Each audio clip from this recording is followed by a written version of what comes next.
This particular house actually had somebody, they couldn't pay the rent and they were going to have to leave. So on the Friday they were going to have to leave, that Thursday afternoon, the boy came home from school, 15-year-old boy, took towels into the bathroom floor, which was tile, put them in a pile, then went and got gasoline, poured it on the towel, set it on fire, and then ran out the door and yelled, "Hey, my house is on fire, my house is on fire." When everybody tried to come and help, multiple people did, he refused to let them through the door. He's like, "Stop, trespassing, trespassing." So the house was on fire, and he was stopping people from coming.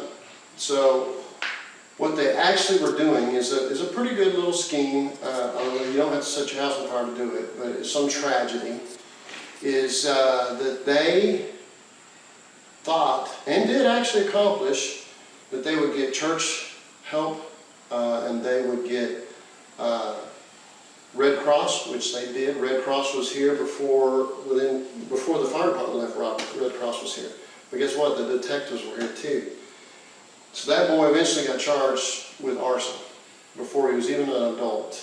And he did a lot of damage in that bedroom, which I'll have to go through the carpet. The carpet actually survived next to it. But anyway,